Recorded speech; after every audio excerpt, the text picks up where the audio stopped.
Salamat po ginamit po kayo ng Panginoon na although noon hindi ako sigingin, magkita ko. Alaway ako, marami akong kasalanan. Pero binago po ako ng Panginoon sa tulong ni Pastor Argy. And malaking papasalamat ko dahil dumating ko sa buhay ko. Ngayon, bago din medyo nabawas-bawasan yung mga pangit kong ugali. And maraming salamat po sa mga prayer niyo po.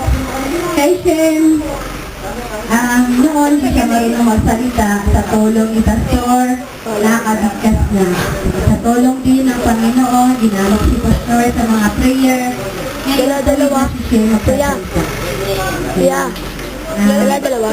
Kasi marami. Kaya ng pahabain, baka makabuti tayo bukas. Salamat po, Pastor. Wala dito. Ito yung pangalawang maraming kayo sa Tanilo. Amin po. Sarap po na po yung higat po yung pangalawang po. Don't take it for you.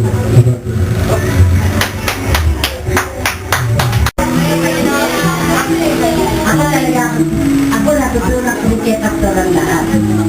Nagkakasalamat ako sa kaya nakilala ni Michelle si Pastor. Sasabihin ko ni Michelle na totoo, napakamagkita niyang anak niya. Nagmakilala, totoo yan, ang makilala niya si Pastor ay nagbago siya. At hinihingi ko rin sa Panginoon na magkapag-asawa silang matino at hindi lasing doon. Sinupad daw ang Panginoon, kaya mahal kami ng Panginoon. Kaya sabi ko, nang malapit siya kay Pastor, nagpapasalamat siya kay Pastor. Dahil siyempre, sinapakalawa nila. Minsan, pang naano ako, pagsabi ko siya na totoo na, minsan ang siyempre na ako, pero natutulong ako sa Panginoon. Sabi ko, siguro nanay mo si Pastor, no?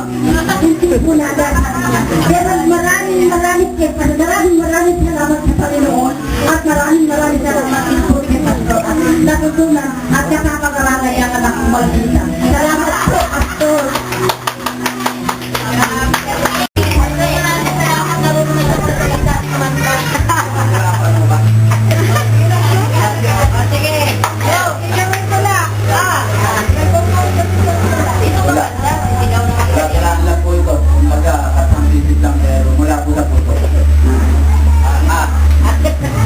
Araw na ito, siyang napakahalaga.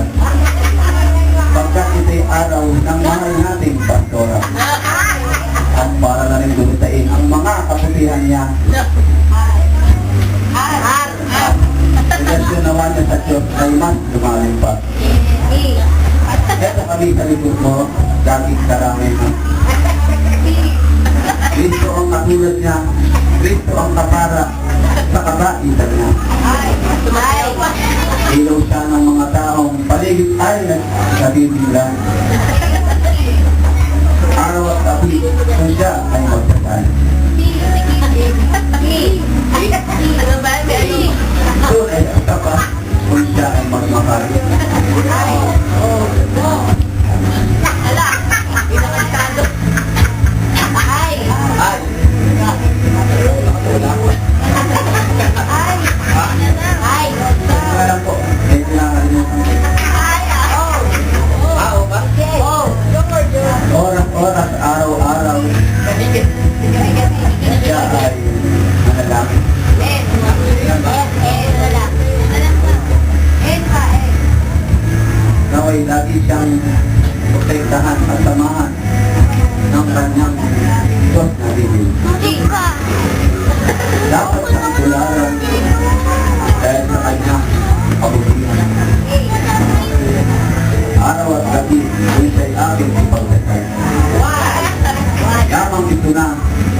Inggit.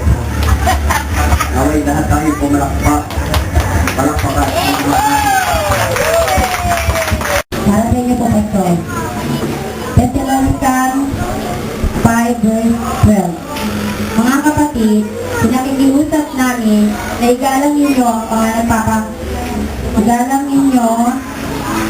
ang mga nagpapakahirap sa pamamahala at pagtuturo sa inyo, alang-alang sa Panginoon. Pagkukulan ninyo sila ng lubos na paggalang at pag-ibig dahil sa kanilang gawain. Mamuhay kayo ng mapayapa. Salamat po.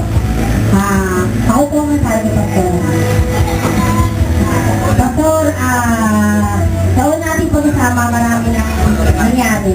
Sa 7 years natin pagsasama sa isang bahay, maraming gustong paghiwalay tayo. Pero sabi nga ng Diyos, Diyos ang makakapaghiwalay.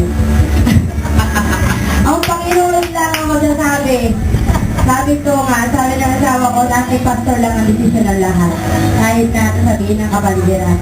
Kaya maraming salamat po, unang-una sa Diyos. Ginamit ang Panginoon ng buhay ng pastor. Sabi ko nga, una-una, may utang na loob ako sa magulang ko. Pangalawang magulang ko, si pastor.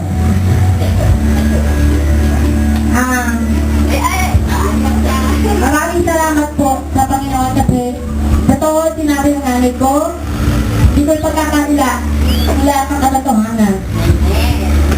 Nakikita ko rin naman sa mga anak ko, yung mga ginagawa ko sa magulang ko. Kaya, sabi ko na sa mga kabataan na kung ayaw niyo maranasan yung sakit ng ulo, huwag niyong gawin ngayon. Ngayon pa lang, nararanasan ko na lahat ng ginagawa ko. Pero maraming salamat sa Diyos kasi buot na tumira po ako sa tahanan ng Panginoon. Lahat ng mga bagay na mali sa buhay ko na bago ko. At marami pa pong babaguhin sa tulong ng buhay na binigay ng buhay ng Panginoon kay Pastor. Maraming salamat, Pastor. Sa lahat-lahat ng pagpapasensya mo sa kabalditahan ko. Maraming salamat po. Grabe, Pastor. Mayroon na po sa kapatid na nag-healing fruit sa Panginoon Diyos na sa pamilya hindi mawawala yung mga problema pero siya nag-aayos sa amin. Para pwede pang ituloy. Pero pag-stop na ito. Malaki salamat namin sa Panginoon Diyos dahil tinawag niya yung kapatid ko na mag-ibig sa kanya. Para kami naman ay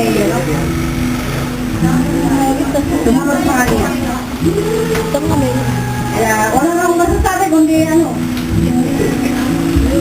salamat ako sa kapatid ko.